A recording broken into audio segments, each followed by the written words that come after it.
Amid all the arbitrary cuts and refusal to pay out contracts Elon Musk has bragged about, said that he has done, just to be clear, you might notice that none of those contracts, and we've looked, we've tried to see, are any of those contracts that he's deleting, that he's canceling, are the contracts the federal government has with Elon Musk's own companies, valued over the years at up to $38 billion. Well, the answer is no. He hasn't canceled any of those. And now the Washington Post is reporting that the Federal Aviation Administration is close to canceling its $2.4 billion contract with Verizon and awarding the work to Musk's Starlink company. In other words, breaking an existing contract worth billions with an American telecom company for some of the most vital systems in American aviation safety, yanking it away in favor of the company run by the guy doing all the cuts and overseeing the contracts? It's both deadly serious and cartoonishly corrupt. Joining me now is a lawmaker who's been outspoken against all the claims of cutting waste, Senator Chris Murphy, a Democrat of Connecticut. I mean, every day, Senator, I find something where I'm like, this sort of tops what I had yesterday.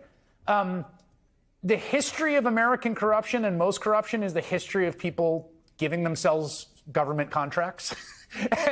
and here it appears to be just being done right in front of everyone's faces. Yeah, the history of American corruption is that it happens behind closed doors and somebody discovers it. And the theory of the case here seems to be that if you are shameless about it, if you just do the corruption out in the open, that it legitimizes, normalizes it, and okays it. That is not true. That is not the case. What's happening at the FAA is a fundamental corruption, as you pointed out. Starlink didn't win the initial contract. Either they lost the contract because they weren't qualified or they didn't even make a bid. And the contract has been awarded. Verizon has spent a ton of money putting this system into place, and Starlink is just going to usurp the contract because Elon Musk can, and because the whole point of this enterprise is to make Elon Musk even richer. But, you know, this is a pretty important contract. Yeah, this is the FAA at a moment when planes seem to be, falling out of the sky a little bit, and the idea that we're not going to have merit, for instance, have anything to do with the most critical systems that ensure the safety of people that fly, that is absolutely.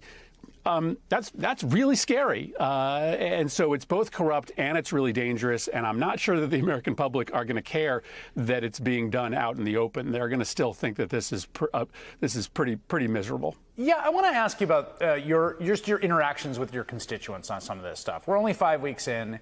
I think there's some latency in all this between kind of like the lightning and the thunder, between things happening and it kind of reverberating out. And, obviously it's my job to pay attention to this. People watching this are probably pretty locked in. You're locked in. But, this stuff gets to people late.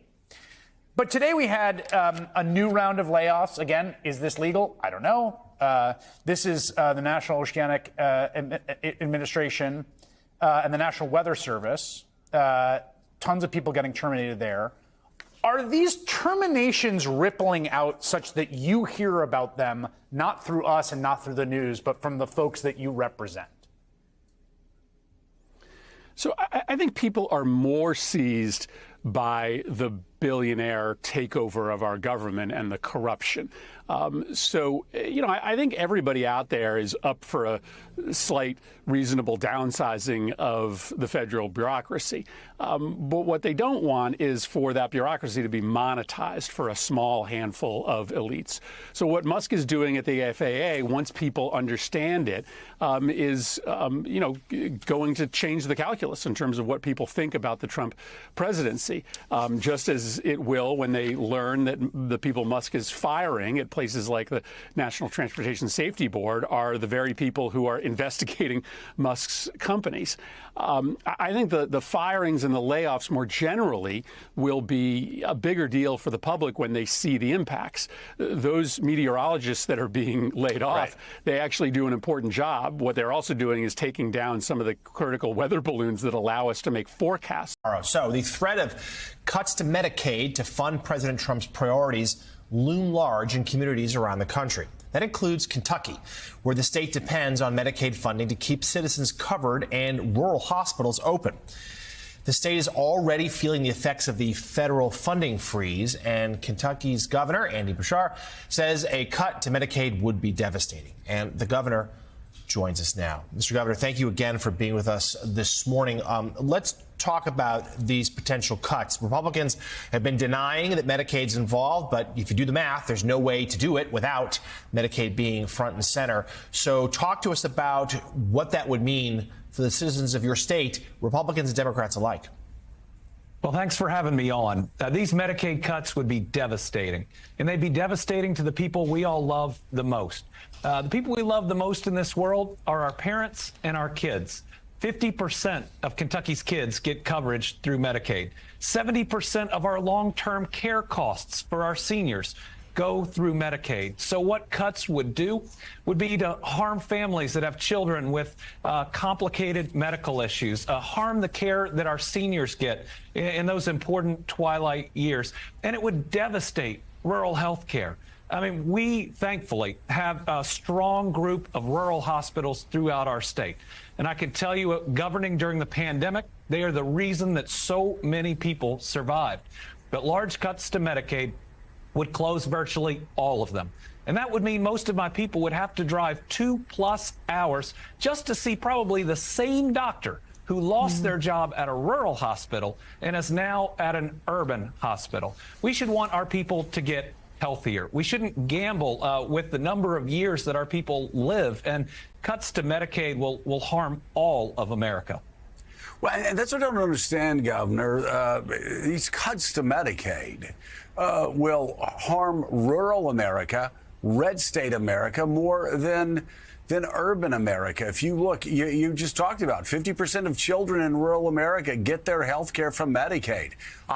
That's a higher percentage than children in metro areas. You can say the same thing for the general population under 65. It's the same thing.